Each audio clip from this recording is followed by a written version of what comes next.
Salam untuk kita semuanya, berjumpa lagi dengan saya di channel Aritela Tutorial, tempat kita untuk berbagi informasi seputar informasi pendidikan dan informasi guru, serta informasi lain yang ada hubungannya dengan pendidikan dan guru. Pada pertemuan ini, saya menyapa Bapak Ibu honorer setanah air yang selalu setia melaksanakan tugas tanpa mengenal lelah. Saya yakin bahwa Bapak Ibu honorer selalu dalam keadaan sehat walafiat. Pada pertemuan ini, ada satu informasi penting yang perlu saya sharekan kepada seluruh Bapak Ibu honorer terkait dengan apa yang akan dilakukan oleh pemerintah terhadap 2,3 juta honorer yang telah terdaftar di database BKN.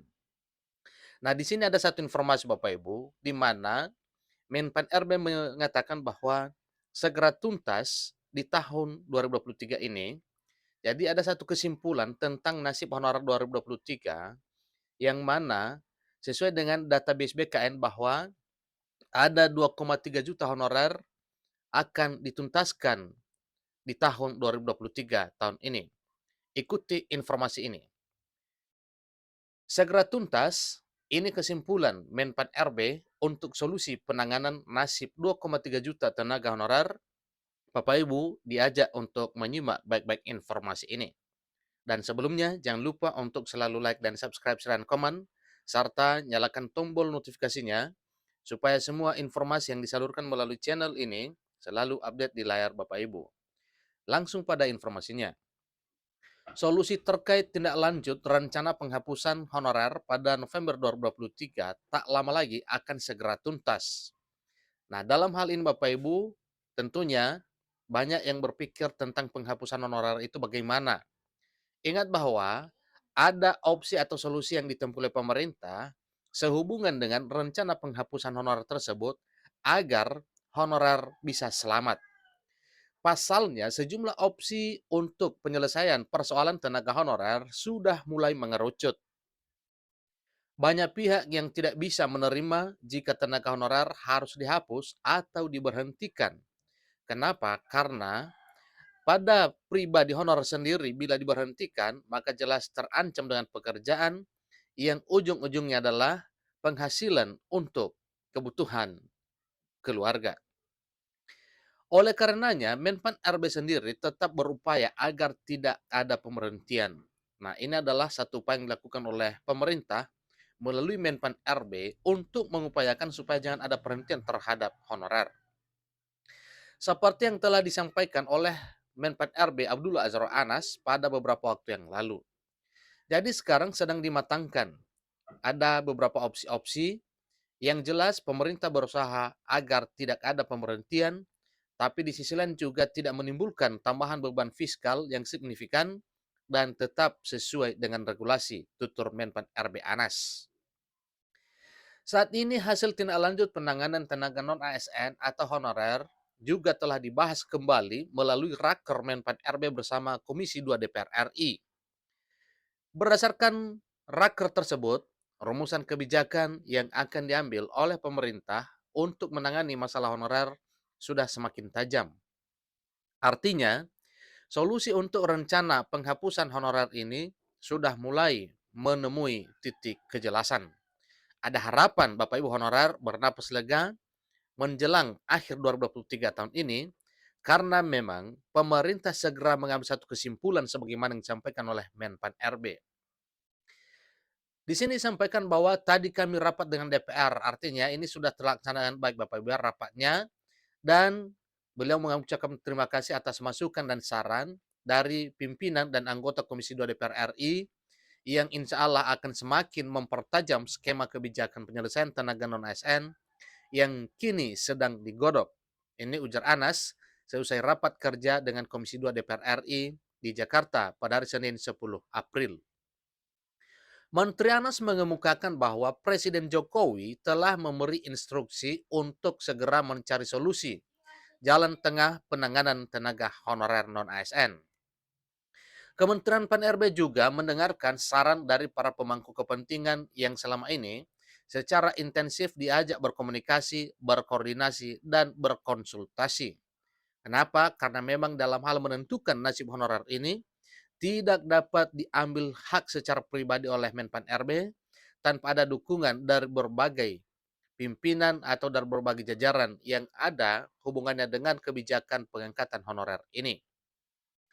Seperti DPD, DPR, APPSI, APEKSI, APKASI, dan perwakilan tenaga honorer non-ASN, para akademisi, serta berbagai pihak lainnya.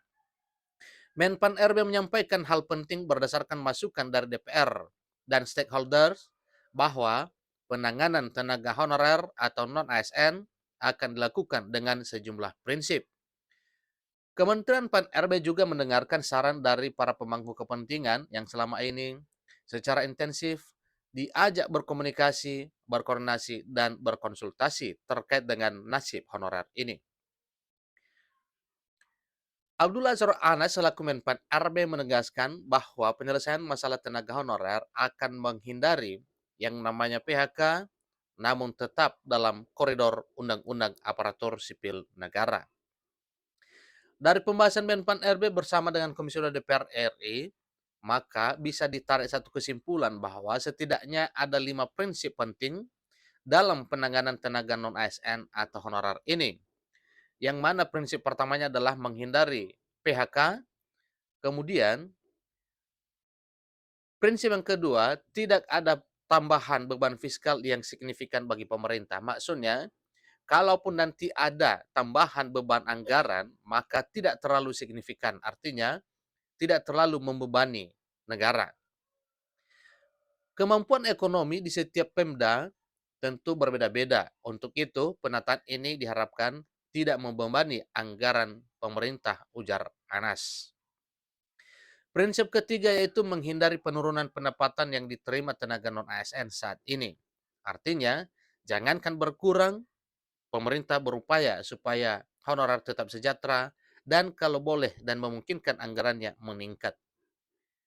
Kemudian, pemerintah harus tetap memperhatikan kesejahteraan tenaga honorer. Jangan sampai tenaga honorer yang sudah digaji seandainya mengalami penurunan pendapatan.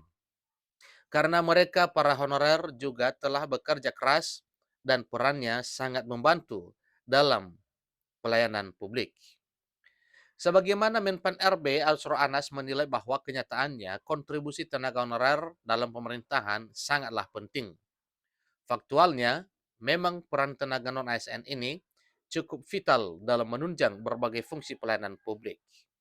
Sehingga pemerintah dengan masukan dari DPR, DPD, Asosiasi Pemda, dan stakeholders terkait terus menyiapkan skema yang sifatnya saling menguntungkan atau win-win solution imbuhnya. Pemerintah selalu berupaya agar pendapatan tenaga honorer tidak menurun akibat adanya penataan ini. Ini adalah komitmen pemerintah, DPR RI, DPD RI, Asosiasi Pemerintah Daerah, dan berbagai stakeholders lain untuk para tenaga non-aparatur sipil negara, ujar Menpan RB Abdullah Azhar Anas.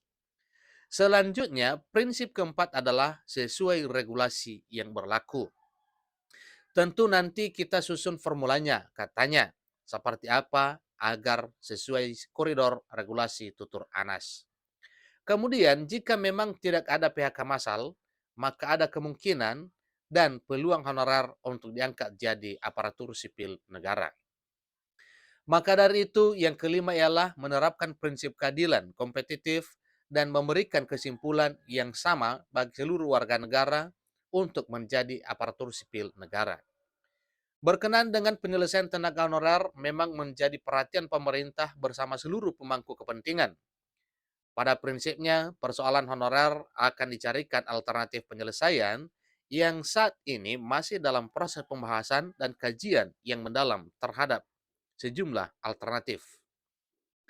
Menpan RB juga melaporkan proses penataan non-ASN yang telah dilaksanakan sejak tahun 2022, di mana ada sebanyak 595 instansi yang telah mengunggah surat pernyataan tanggung jawab mutlak atau SPTJM. Adapun total keseluruhan non-ASN yang sudah dilengkapi SPTJM-nya ada sebanyak 2.355.092 orang. Kemudian, Ketua Komisi 2 DPR RI, Ahmad Doli Kurnia Tanjung, menyampaikan kesimpulan rapat yang sekaligus menjadi rekomendasi DPR untuk Kementerian Pan RB. Komisi 2 DPR RI meminta Menpan RB untuk segera menyelesaikan persoalan terkait tenaga honorer sebelum 28 November 2023. Dalam kesempatan yang sama juga, Wakil Ketua Komisi 2 DPR RI Yanuar Prihatin juga mengapresiasi prinsip dasar yang telah dilakukan Menpan RB dalam menangani masalah tenaga honorer non-ASN ini. Dia yakin bahwa Kementerian Pan RB bisa memberikan jalan keluar yang terbaik dalam mengatasi permasalahan tenaga honorer. Mudah-mudahan pertemuan ini hari ini menjadi kabar baik bahwa penyelesaian tenaga honorer itu tidak memberikan kekecewaan, terutama bagi stakeholders non-ASN pungkas Januar. Demikian ulasan informasi mengenai kesimpulan hasil tindak lanjut solusi penanganan tenaga honorer non-ASN dengan mempertimbangkan 5 prinsip penting dalam hal menyelesaikan tenaga honorer, terutama dalam hal pengangkatan menjadi aparatur sipil negara, baik P3K maupun PNS. Demikian, sampai ketemu pada video berikutnya. Terima kasih.